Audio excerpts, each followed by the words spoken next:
currencies. The first, and the reason, and I'm not saying go short, because I know Jim Chanos was up here.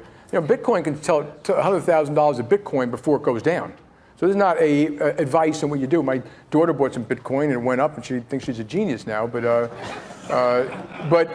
it's I did refer to it as like the tulip bulb crisis of the 1700s, whatever. But here's the reason: governments, the first thing they do is form a currency. They like to control the currency. They control it through a central bank. They also like to know who has it, where it is, where it's going. Okay, and you just saw China just is closing down the Bitcoin exchanges. And all I ever said is that at Bitcoin, the bigger these things get, the more governments, right now, they look at it as a novelty. They love in Washington, talk about, this is technology, we love technology. Wait until someone gets hurt. Wait until it's used for illicit purposes, which it is somewhat used for illicit purposes. They close it down. That's my point. So it's not, you can argue and I also said there's a good reason for it. If you're in Venezuela or Ecuador or North Korea, you're better off probably using Bitcoin than using their currency. That can't possibly be true in the United States, unless you're speculating. And that isn't a reason to say something has value, because other people are going to speculate. That's tulip. And that's what I was saying. So I don't think, and also, like I said, the other reason to close down is because it's used for illicit purposes. And so it's just not a real thing, and eventually it'll be the emperor without clothes. That video you just saw was on JP Morgan's CEO, Jamie Dimon. Now, in that video, he states how cryptocurrency, Bitcoin, is a fraud. It's a Ponzi, basically. It's not going anywhere. And then this was back in 2017. Let's rewind it to now. Let me see right here.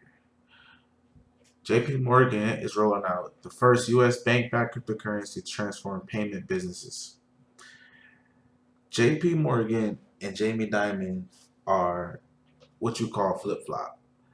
They'll say one thing and do another. That's why you gotta watch what they do and not what they say. A lot of these big corporations and businesses, they're getting their cryptocurrency while they're telling the little man to stay out. Look at this. Bitcoin's biggest enemy suddenly appears to be going all in crypto. JP Morgan, May 30th, 2020. JP Morgan, the largest U.S. bank by assets, has been waging a war of words with Bitcoin and cryptocurrencies for years. The Bitcoin price has swung widely since JP Morgan Chief Executive Jamie Dimon called Bitcoin a fraud in September 2017. What the video you just saw, rising to around 20,000 per Bitcoin before chasing to under 4,000 twice. Now, JP Morgan's turbulent relationship with Bitcoin appears to be rapidly softening after the bank added its first crypto exchange customers, and Dimon reportedly hosted secret meetings with the boss of major Bitcoin and cryptocurrency exchange, Coinbase. Let me read that again for you. Dimon reportedly hosted secret meetings with the boss of major Bitcoin and cryptocurrency exchange, Coinbase. He's one of these main advocates back in the day, back in 2017, Bitcoin's a fraud and all this. And then he also said about China too. It's another thing. Now, here we have China. Then price surge. In China's state planner, it also has a powerful skeptic. The National Development and Reform Commission wants to ban mining of the digital currency and is putting it on a draft list of 450 activities to phase out as unsafe, wasteful, polluting or out of keeping with laws and regulations. The move is subject to public consultation by May the 7th, but could come into effect soon after in a sign of growing government pressure on the sector in China, the world's largest market for computer hardware designed to mine Bitcoin and other cryptocurrencies. Bitcoin hit a peak of close to $20,000 in late 2017, to then collapse by 3/4 as regulators clamped down. Last week's buying spree put it above $5,000 for the first time since mid-November. Analysts and traders were at pains to explain why. On Tuesday, it was still trading just below $5,200. Now, you just heard from that. China wants to ban Bitcoin as well too. Watch what they do, not what they say. China, you heard about JP Morgan. Now you hear about China as well too, banning cryptocurrency and Bitcoin. Now, Bitcoin is property. China court rules no crypto ban contradiction. Now China doesn't want to ban Bitcoin. Bitcoin has been legally recognized as virtual property by a Chinese court, not the country, though. All right. So last week, Bitcoin was legally recognized by a Chinese court, whereby it was concluded that the cryptocurrency should now be considered as digital property. Decision that the Hangzhou Internet Court made in the ruling was met with enthusiasm for some community members who assumed that Bitcoin is now legal in the People's Republic of China, famously one of the harshest jurisdictions for digital currencies in the world, and that the local government might soon ease its pressure on Bitcoin. However, some experts are left confident to call it a regulatory thrall. Now, let's check this out. China says Bitcoin is wasteful. Now it wants to ban mining, just like in the video you saw before.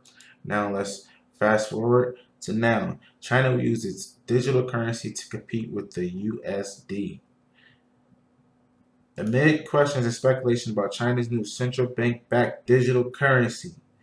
Now, didn't China just say they were banning cryptocurrency? They were banning Bitcoin? Watch what they do, not what they say.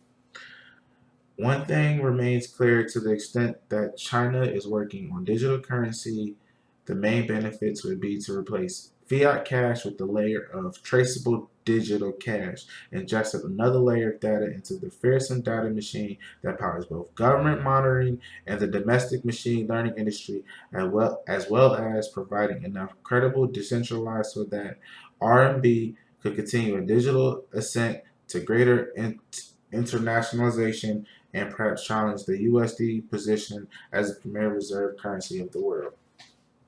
So what a lot of people don't know right now, countries, they first tried to ban cryptocurrency and Bitcoin, and they realized they couldn't ban it, so they became a part of it. So now you have countries like the US bringing out the USD, what they talk about in this article. That's the digital dollar of the US, and now you have the digital yuan of China. Now, with all this going on, they still are printing trillions of dollars telling you don't touch cryptocurrency, it's okay. Wow, behind closed doors they're doing deals like this. I'm gonna show you some more stuff right now. And here we have another article. China rolls out pilot tests of digital currency. Beijing, China's central bank, has introduced a homegrown digital currency across 4 cities as part of a pilot program, marking a milestone on the path toward the first electronic payment systems by a major central bank.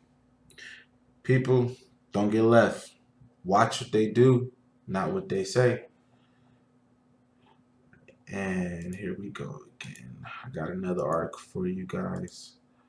Wells Fargo bans crypto transactions. The 4th largest bank in the U.S., Wells Fargo, along with its mail delivery service, Pony Express, made it public that none of its customers is allowed to purchase Bitcoin with their savings. This is a sharp and contrast to steps taken by other leading banks who are increasingly incorporating crypto technology within their mainframe. NASDAQ CEO Adena Friedman firmly believes in the potential of digital assets and has said that Bitcoin might turn out to be the global currency of the future. CEO at JP Morgan Chase, Jamie Dimon, recently apologized for being too critical on cryptocurrencies after he scooped up his bag, after he told y'all not to buy it. Further revealing that the company is working to launch its own digital currency. More recently, Senator Jerome Powell referred to it as a store of value and legitimized Bitcoin in his speech on the second day of testimony in U.S. Senate. Watch what they do, not what they say. Wells Fargo accused of hypocrisy over recent crypto flip-flopping. Multi-financial services company Wells Fargo has been accused of hypocrisy over its seemingly confused stance on crypto assets, whereas the firm has previously stated that it does not allow transactions involving cryptocurrencies. Remember what we just read? They're blocking you from getting to this financial freedom.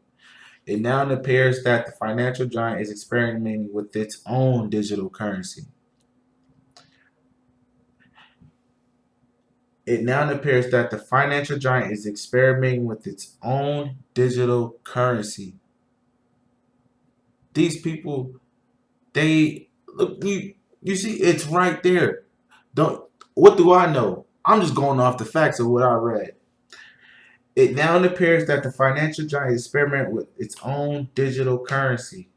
They are getting away from the dollar, people. The dollar is diminishing. They are propping this market with trillions and trillions of fake money, telling you it's okay, passing you these pennies, these stimulus checks, these pennies, while they're taking billions and billions of dollars and investing it into cryptocurrencies and their stable coins.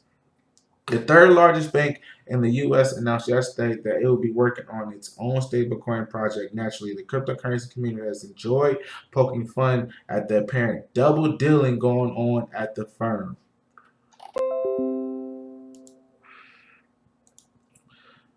Wells Fargo advisors named in crypto fraud case.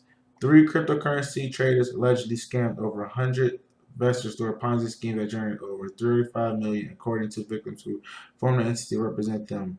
The trio works for reputable banks and institutional firms, including Wells Fargo Advisors and New York Stock Exchange. Now, in his video, he said illegal activities and stuff like that. It's his people. It's his people. They came up in there doing all that wild stuff. The same thing they do with banks. Come on, man, because everybody know banks work with cartels. So the same bull job they was doing over there, they brought that over here, and then they saying that we doing it. That's like somebody coming in your neighborhood doing something and then saying that you the one doing it. These people frauds, man. These people frauds. Wells Fargo allegedly shutters Zelle in Venezuela. Venezuela is going through. I feel so sorry for them people. I feel so sorry for them people. They are literally being cut off from using money in general, to the fact that their money is all around the streets and used to make bags and stuff like that. But luckily, you have coins like Dash that they're using for currency and Bitcoin. Cryptocurrency is going to save this country from the banks and the corrupt politicians that have destroyed this country. And I'm gonna bring up another big guy, Western Union. Western Union hasn't seen the benefit of using Ripple XRP token. XRP is one of the top 3 cryptocurrencies right now in the cryptocurrency market.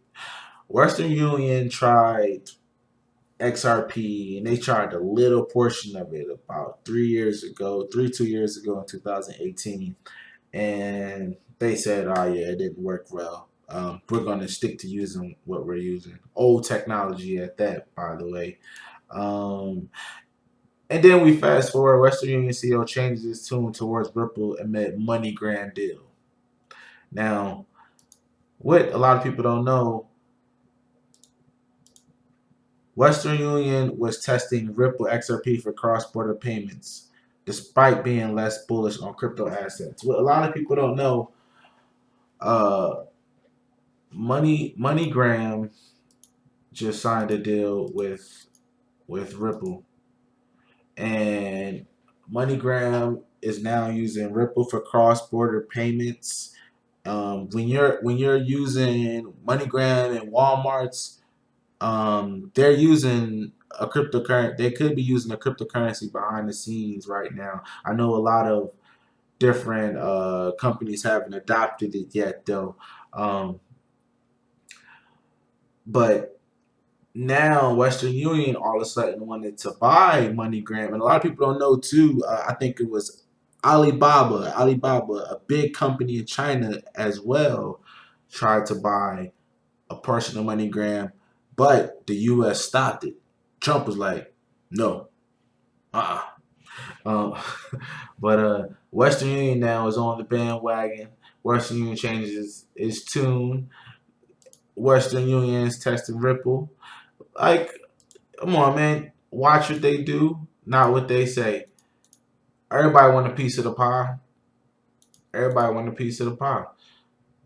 They don't want you to have a piece of the pie. They do. They want you to have breadcrumbs. They don't want you to have a piece of the pie. Let me see. I got another one for y'all too. Another big bank. Let me expose these banks for y'all. These banks that all y'all love using. Let me see.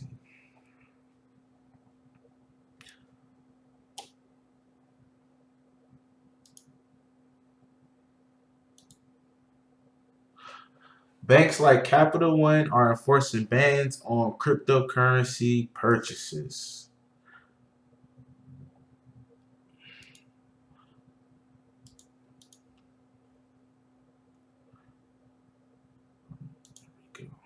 All right. Citibank developing its own cryptocurrency.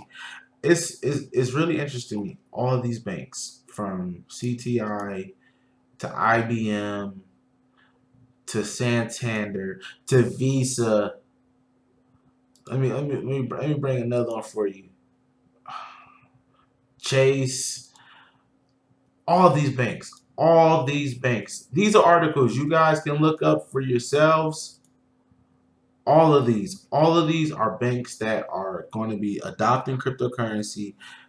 Governments that are going to be adopting cryptocurrency. While they tell you, oh no, we're going to ban cryptocurrency, and we're going to ban cryptocurrency. We're going to ban it. But now we're taking steps into blockchain and cryptocurrency.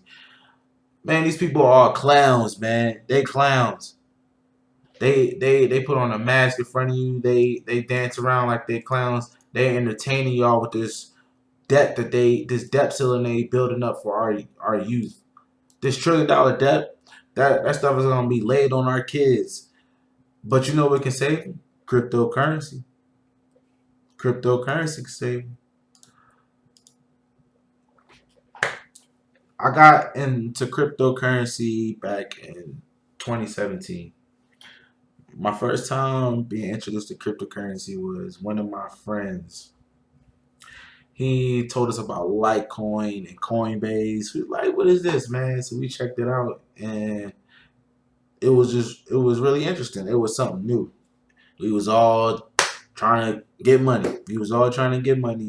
And when I first got into it, got on Coinbase, bought my first Litecoin when it was at like 40, 50 bucks.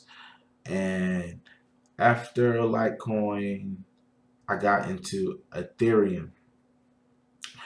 And at this time, I still didn't know that much about cryptocurrency. I just saw numbers. And I saw numbers going up and down, wild, crazy. I'm like, oh, this is the new way to make bread. So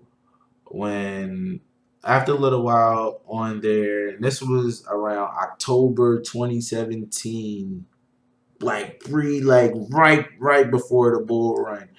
And I got off from there, and I got onto Binance.